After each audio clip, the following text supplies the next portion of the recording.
I can still hear my mother laughing. That sharp, cruel sound that split through the air the night they dragged me into the living room. My son stood in the doorway, frozen, his small fists clenched. My father's hand was wrapped around my collar, yanking me forward.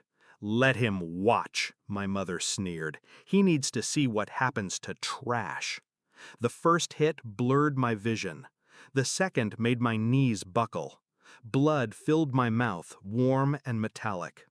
"Character building," my father spat, gripping my hair to keep me upright. "He should see you bleed." I didn't cry, not in front of them, not in front of my son.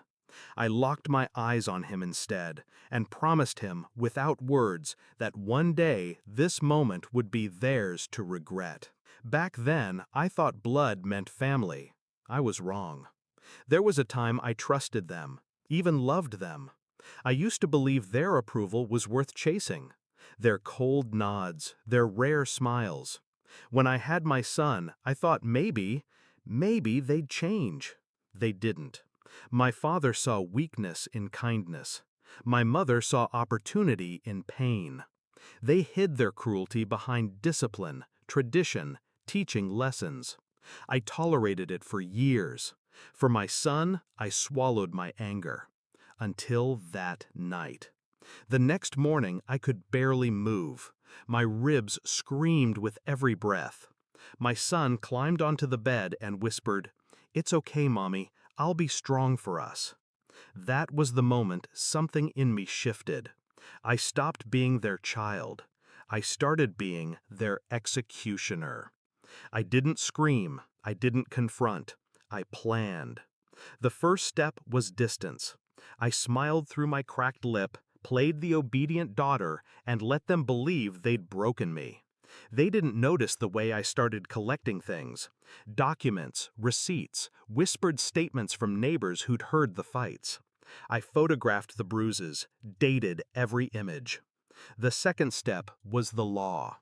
Quietly, I found a lawyer who specialized in domestic abuse and property disputes. I learned exactly what would happen if certain evidence came to light. The third step was patience, the kind that tastes like blood because you're biting down on your rage every single day. They slipped. My father bragged to a neighbor about how he kept me in line. My mother left threatening voicemails when I didn't answer fast enough. Little pieces of their arrogance handed to me like weapons. I gathered everything. Years of abuse, financial theft, property deeds they'd forged, accounts they thought I didn't know about. When I filed, it wasn't just for assault, it was for everything. Fraud, theft, intentional emotional harm, child endangerment. And I didn't just file, I made sure every person they respected knew. Their church, their friends, their business partners. They were served papers in public. My mother's face froze mid-laugh. My father's hands twitched, wanting to hit, but knowing the cameras were on him. The court dates were slow. I made them slower. Every delay was intentional. Every new piece of evidence dragged their humiliation out further. I spoke calmly in court, never raising my voice, letting the evidence bruise them in ways I couldn't with my fists. By the second month, they were selling off assets to pay legal fees. By the third, they were begging my lawyer for settlement terms. I rejected every offer. The climax wasn't in a courtroom. It was in a cheap motel room. The sheriff had already taken their house. Their accounts were frozen. My mother's friends avoided her calls. My father's business had collapsed under the weight of scandal. I had requested, no, demanded one final meeting. Not for negotiation, for closure. They sat on the bed, clothes wrinkled, faces sunken. My father's hands shook. My mother's eyes were red, but still searching for some scrap of power.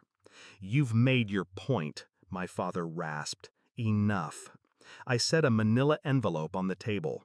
Inside, the only thing left they cared about, A deed to a small plot of land they'd kept hidden from the court. I'd found it weeks earlier. My mother's fingers twitched toward it. I slid it back. "You'll sign it over to my son," I said, "today. In exchange, I'll stop digging. Because trust me, there's more to find." They hesitated.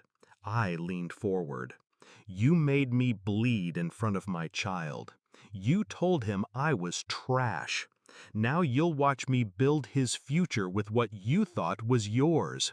And you'll live long enough to see him thrive while you rot in nothing."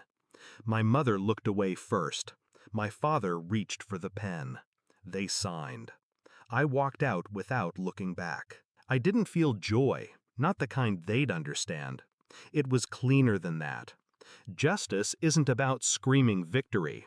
It's about the quiet power of knowing they can never touch you again, and that every breath they take is a reminder of the life they destroyed but couldn't own. That night, I tucked my son into bed. He smiled the way he had.